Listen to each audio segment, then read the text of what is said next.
Welcome to the HCI family of podcasts. We're your source for personal, professional, and organizational growth and development. We share our own original research, explore industry trends, and interview executives and thought leaders from across the globe. Join us for practitioner-oriented content around all things leadership, HR, talent management, organizational development, and change management. Maximize your personal and organizational potential with the HCI family of podcasts. Dr. Jennifer Nash, welcome to the conversation today. Thank you so much for having me, John. I'm delighted to be here. It is a pleasure to be with you. You're joining us from Austin, Texas. I'm south of Salt Lake City in Utah. And today we're going to be talking about your recent book, Be Human, Lead Human, How to Connect People and Performance. I love the title. I'm super excited to talk about the contents of your book and really unpack and explore this together. As we get started, I wanted to share Jennifer's bio with everybody. Jennifer Nash is an executive advisor, leadership expert, and consultant to Fortune 50 organizations such as Google, Ford, ExxonMobil, JP Morgan, IBM, Boeing, and Verizon. She is founder and CEO of Jennifer Nash Coaching and Consulting, helping successful leaders connect people and performance to deliver exceptional results. Jennifer's 25-year resume includes serving in executive and leadership roles at Deloitte Consulting and Ford Motor Company, and as adjunct professor at the University of Michigan. She contributes to Harvard Business Review, has presented her research at Columbia University, and is a Harvard McLean Institute of Coaching Fellow. She is the author of the best-selling Be Human, Lead Human, How to Connect People and Performance, which we're going to be discussing today, and a leadership book designed to elevate leadership skills and enhance individual and organizational effectiveness. I love that. Thank you so much, Jennifer, again, for joining us. Anything you would like to highlight by way of your background or personal context before we just dive on in? No, I think we're ready to just dive in. Okay, cool. Well, I always like to ask authors, why this book? Why now? There's lots of leadership books out there.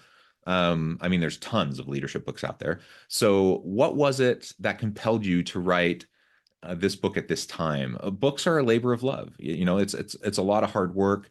There's lots of people in this space. You're spending tons of your time and energy doing consulting work. You're thinking about this stuff all the time, but to put it down on paper, right? To actually type it out, to get it put down, to go through the editing process, all of that's hard. It takes a lot of time. It's a different kind of work than probably what you're usually used to doing. So what really motivated you to go this path to do this book at this time? So one of the things that really motivated me to sit down and write this book and take the time, as you indicated, it takes a lot of time to do this. And it's not something that is your normal course of daily activity. So in the course of conversations with clients, certain things kept popping up over and over and over again around, the leader effectiveness. And I felt like if there was a way that I could codify all of the information that I've been sharing with people and get it into one place, and then share that as a resource, with clients when they're asking, it would be a way for me to reach a lot more people and help people improve the capabilities that they're seeking to improve. Because I can't coach everyone, I can't consult with everyone. So this was my gift to the world to help leaders be more effective in their work and create the kinds of workplaces that we all want to be in. That's always been my thought too. Like, I'm a professor. That's my full-time gig. I do consulting work on the side. I do things like this podcast on the side, and I love doing it. And I don't, it's nice to earn income. It's nice to earn extra income, but I really don't do it for that. I do it because I want to disseminate. I want to reach people. I want to help more organizations. I want to help more people, right? And having these types of conversations, if I can reach more people and help more organizations and more people because of the conversation we're having today, and more people become aware of your book, more people buy your book, and they learn from it, I feel like I am doing a better job as a professor. If I am able to help more of my students, so I'm able to help more executives. And I think by and large, I think that's what motivates most of us. I mean, there are certainly plenty of, self-interested individuals wanting to earn money, and that's not a bad thing either. But I think there's just a real desire to just make the world a better place. Like, let's just improve the circumstances under which leaders lead and people work. let's just make organizations better. Let's make the employee experience better. And I really do think that's what's driving most people. It really is. A lot of the clients that are coming to me these days, they really, one of the first things they say is, I want to make a change because I want to have more of an impact in the work that I do.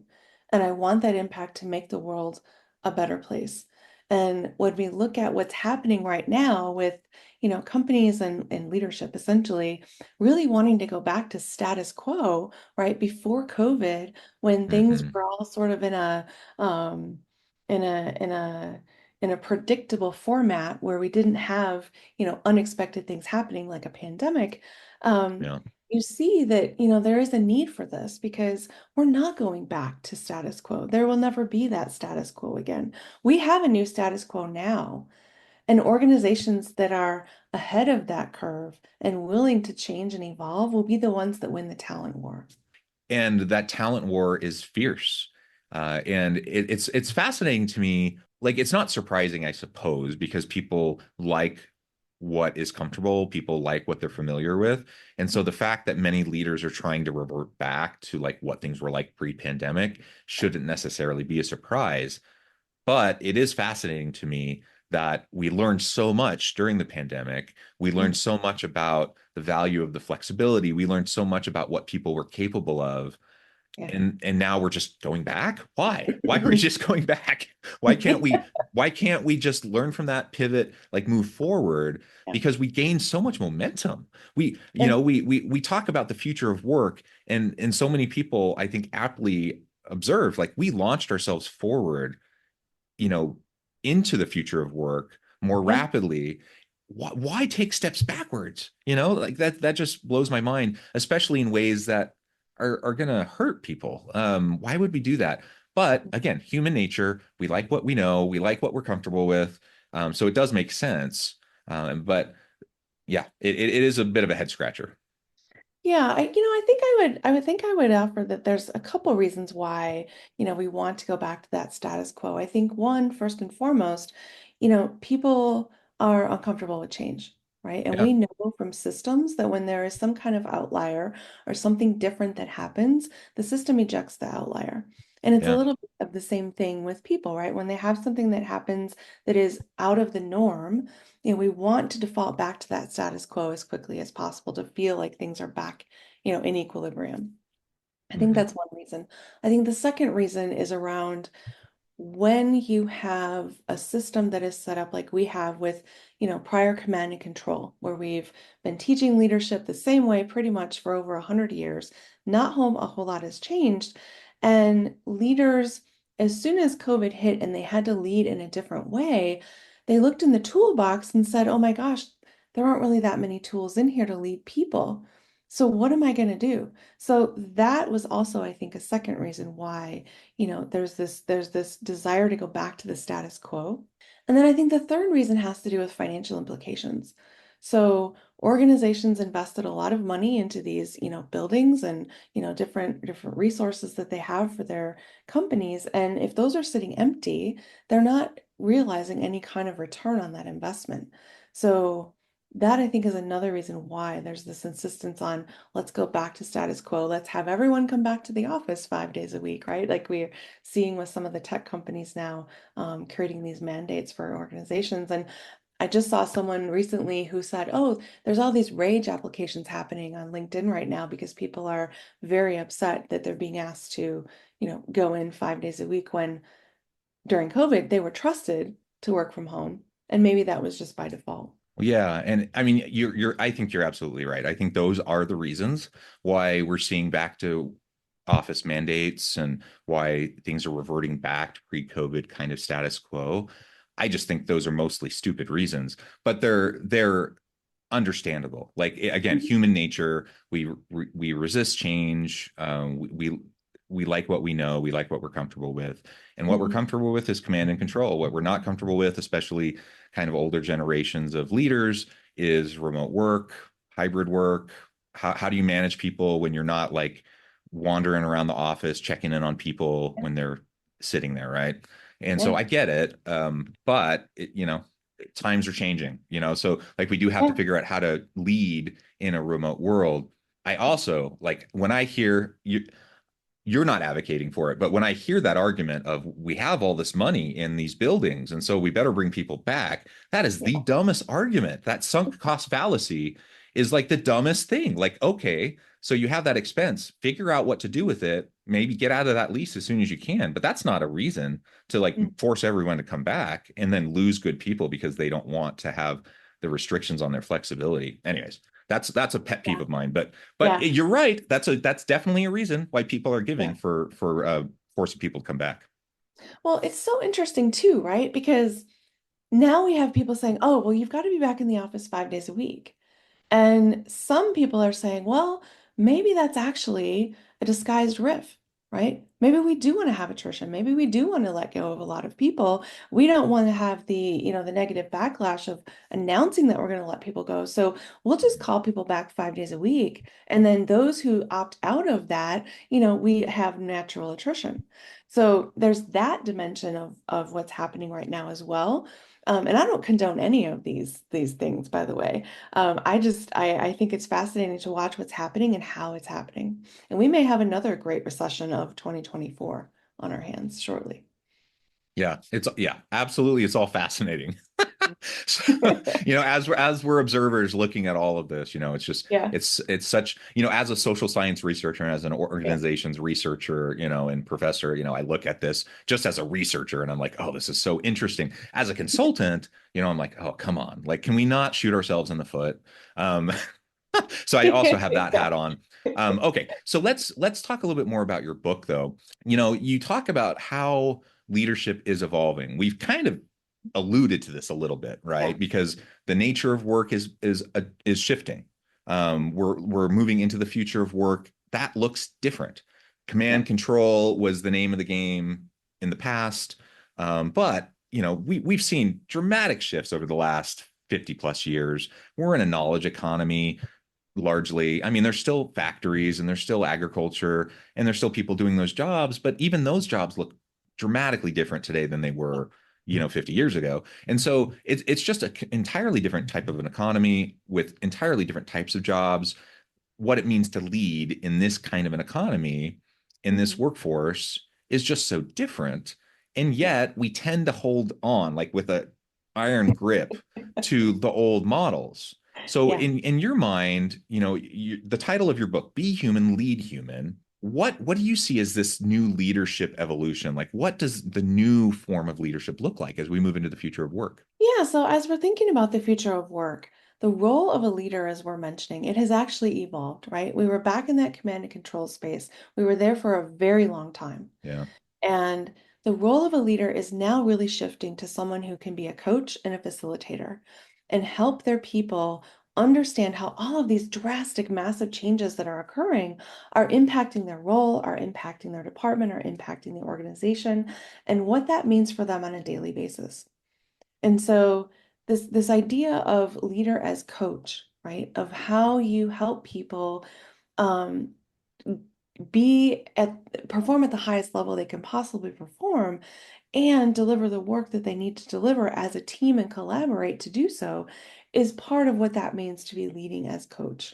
Yeah, I agree. I think leading as coach, so there's this mentorship piece that I think has been there in the past, but it's really much more front and center now. That coaching piece that has been there in the past, but really needs to be front and center now. Also, as I think about the younger generations, millennials certainly got kind of known for this. Certainly, younger millennials, Gen Z, get kind of labeled as entitled. I think for in part for this reason, because they expect constant feedback. They expect the coaching, and in some people's eyes, they see that as entitlement. They see that as you need to figure it out. You need to go through the hard knocks. You need to get into the workplace and you need to work hard, work your way up like we did. We didn't have someone spoon feeding us. We didn't have someone, giving us feedback constantly and coaching us constantly. And so that's kind of how some people are viewing younger generations. Yet the younger generations are just saying, I just want feedback. I just want coaching. I just want to know how I can improve, so I can add more value, so I can develop in my career.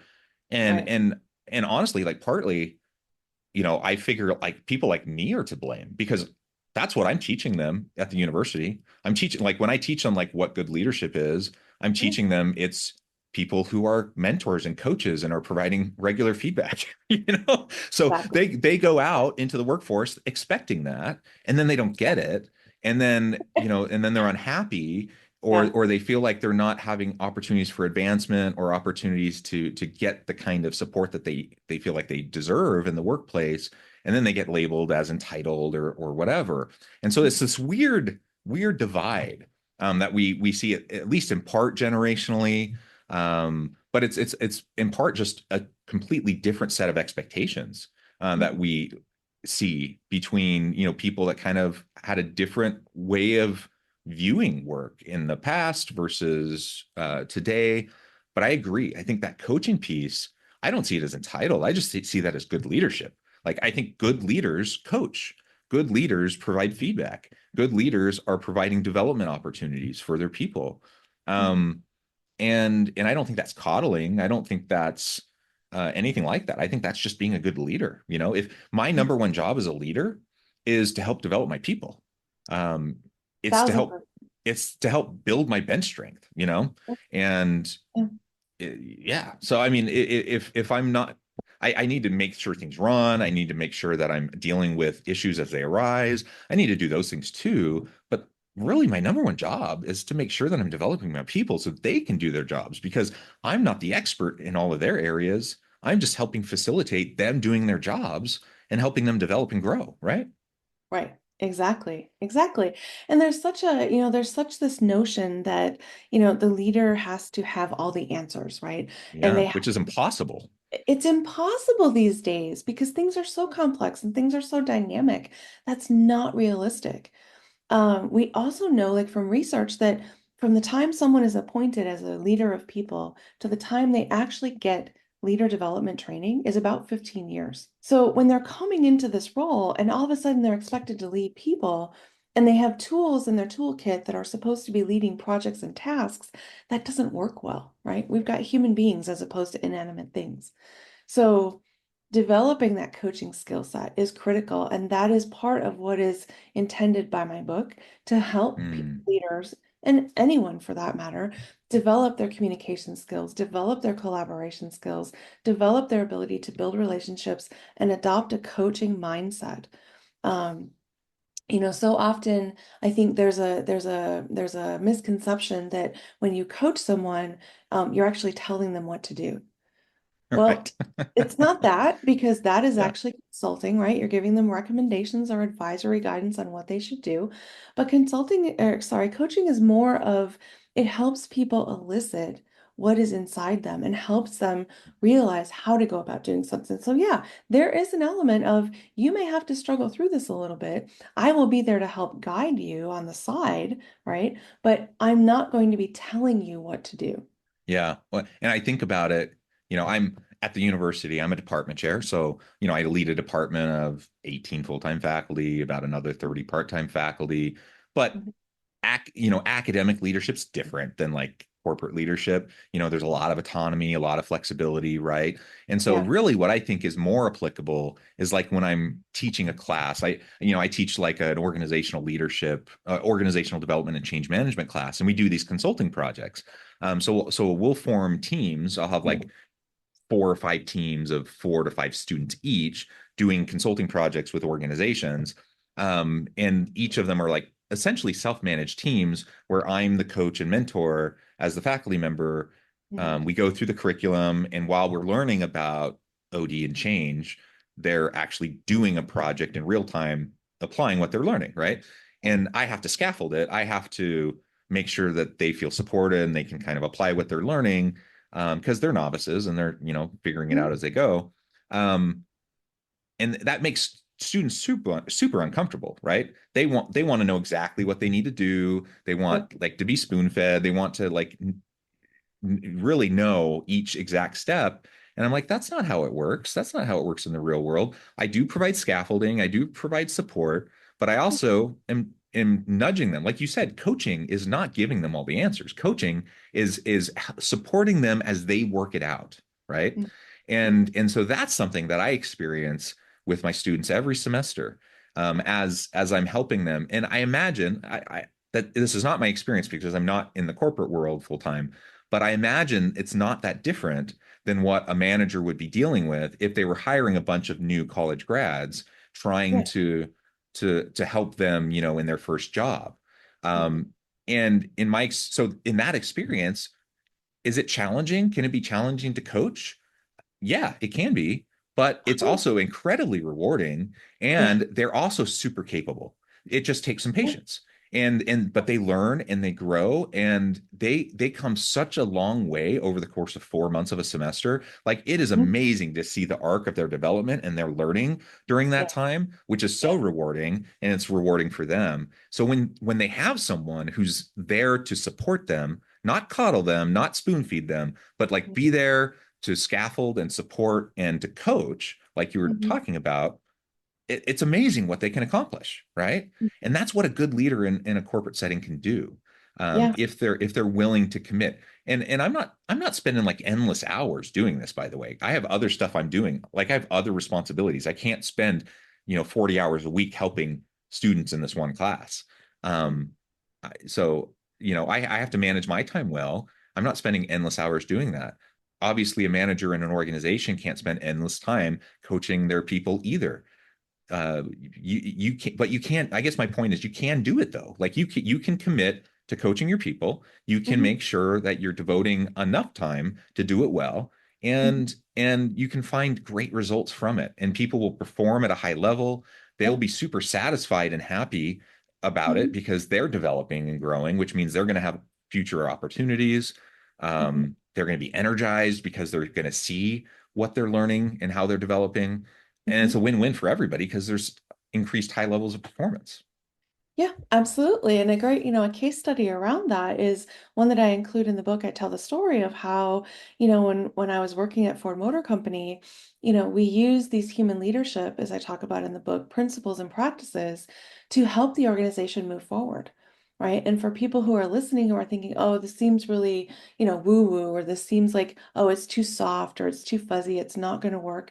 I would invite them to consider that Ford Motor Company, at the end of Fort Alan Mullally's CEO tenure, they had increased their stock price 1,837%. Yeah. Engagement rates had gone from 40% to over 90%. So, for anyone listening, if they are needing a leadership model that delivers optimal performance and helps your people grow and evolve, this is an optimal way for them to start making that shift in their own organizations. Yeah. Yeah. I love it. Well, Jennifer, this has just been a really great conversation. I note the time. I need to let you go here in a minute.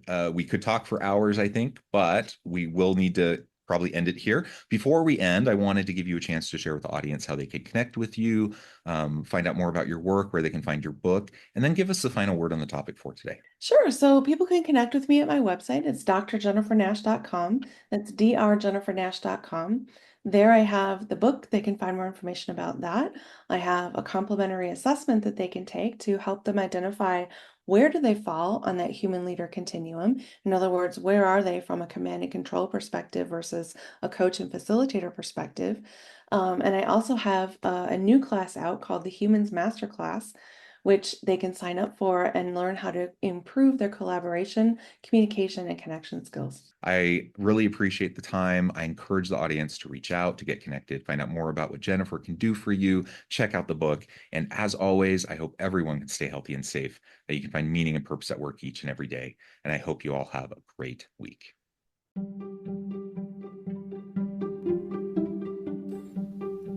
Thanks for joining us for this episode of the podcast.